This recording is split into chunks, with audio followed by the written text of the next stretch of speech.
Tottenham Hotspur Football Club have flown Heung-min Son home early. Harry Winks has stated that his situation at Spurs is difficult and he wants to be part of the team. Mike Dean is to be the referee against Manchester City on Saturday. An international roundup. Former player Christian Eriksen could be signing for North London rivals Arsenal, and the fans could be back in the stadiums by Christmas.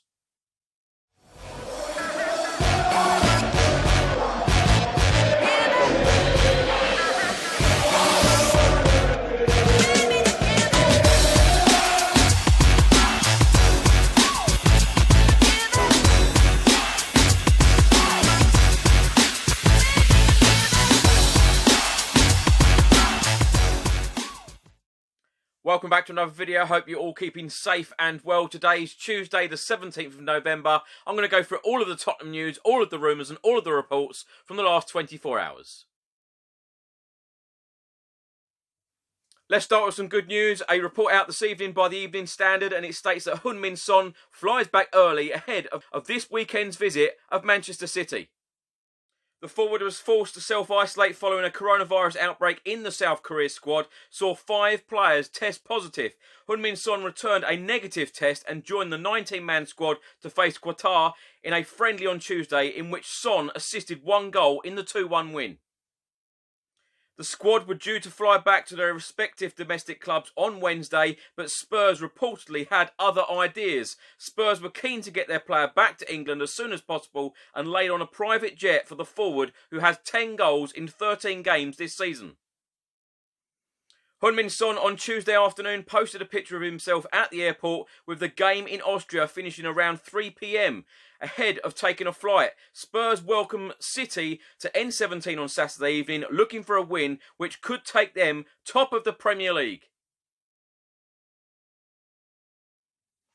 Whilst on England international duty, Tottenham and England midfielder Harry Winks has come out and told Sky Sports, "My situation at Tottenham is difficult at the moment. It's important that I keep fighting and working as hard as I can to stay in the squad and to stay in the team." Winks then went on to say, "Every time I get an opportunity for England, I love it. It's a great place to play football here. It's free and the lads get on really well. It's a great place to come. I want to be a part of that in the Euros, and I want to be in the starting 11 in the Euros as well. But yes, it's important that back at Tottenham, I get opportunities there and I stay in the team there as well." Former Tottenham defender Alan Hutton has tipped Harry Winks to leave Tottenham Hotspur Football Club in January out on loan. He told the Football Insider he has to make sure it's a club that plays his way, the style of football that he likes to play, and ultimately he's going to play football. You don't want to go somewhere and be stuck on the bench again, so I think he will have to pick the right club. It's a huge decision and he's going to have to make it, and I think that he will have to make it in January. Hutton then suggested a number of clubs that Harry Winks could possibly go out on loan to in the Premier League. He said Leeds, even at the moment you look at the likes of Southampton or Leicester, teams that play football and the way that he would want to play football. Hutton then went on to say, when you talk about these sorts of teams, there's competition there already. So this is the thing, he is going to want to play minutes. If he goes down a notch to, say, a lower half team, he is going to show his potential as much as he would like if he's doing a little bit more defending rather than maybe just getting on the ball and doing all the pretty things that he likes to do. That's why I say it's a hard decision, because it is.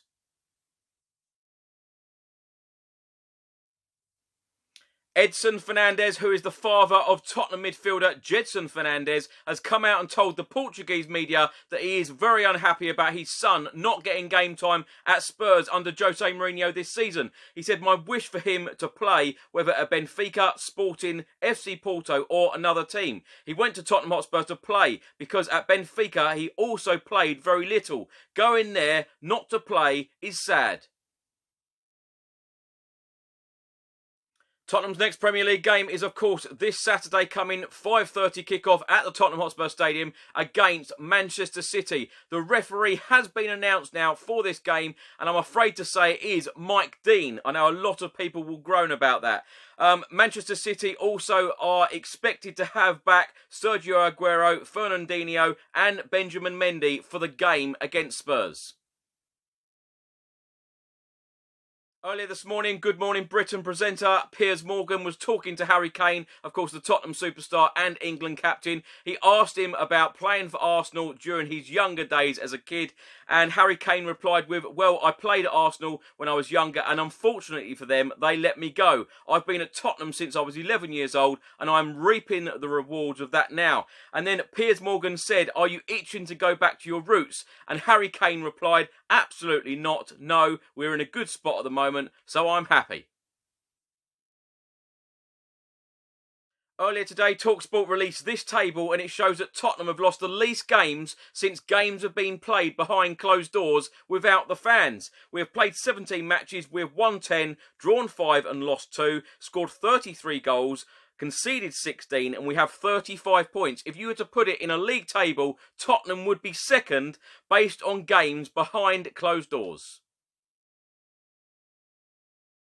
A report out earlier from 90 Min and they are stating that Inter Milan are set to part ways with Christian Eriksen in January, with the Dane reportedly being offered to North London rivals Arsenal in a swap deal which includes Xhaka.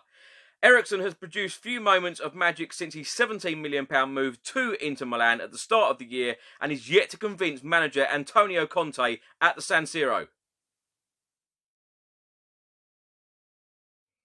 An article was published earlier today on the Athletic website and it states that the US women's national team will play one last match in 2020, 261 days after the final game of the She Believes Cup in March. They will travel to the Netherlands for a 6-day camp, followed by a rematch of the 2019 World Cup final on the 27th of November. Now, Alex Morgan, the Tottenham Hotspur and USA superstar striker, has been included in this squad.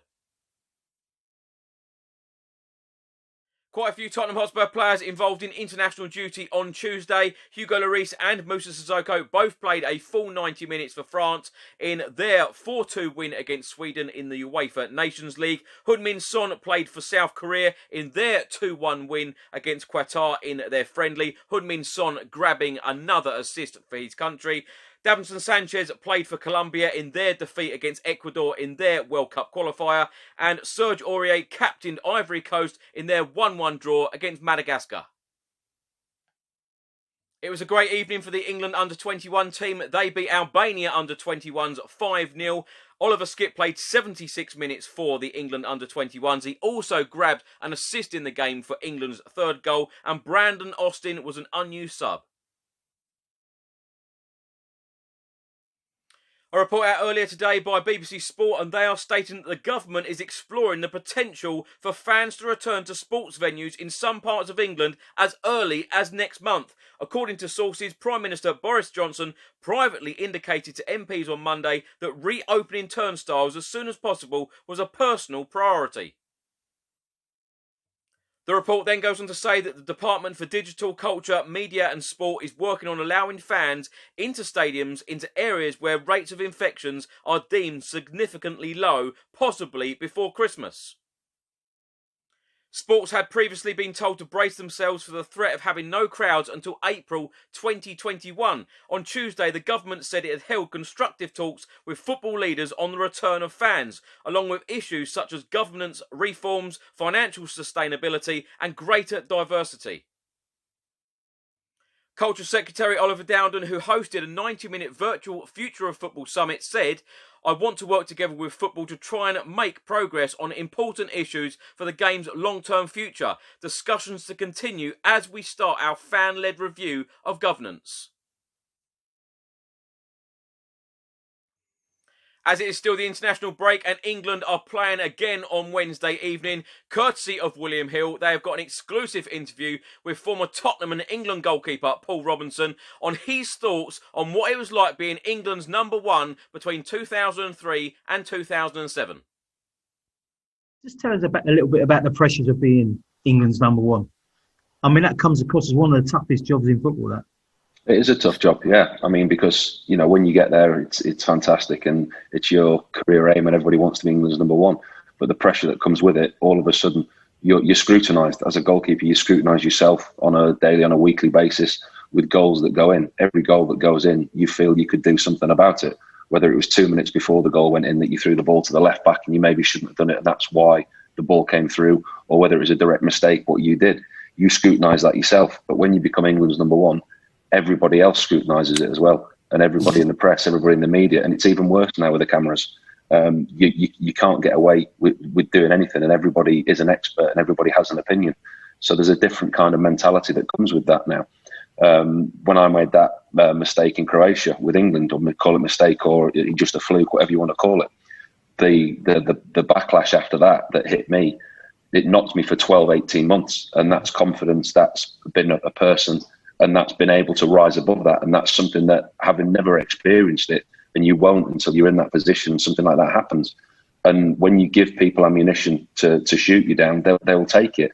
There's always somebody, in somebody's opinion, that's better than you. And you have to remain mentally tough and mentally headstrong and have faith in your own ability to keep going at that point. And it's very, very tough. You're right.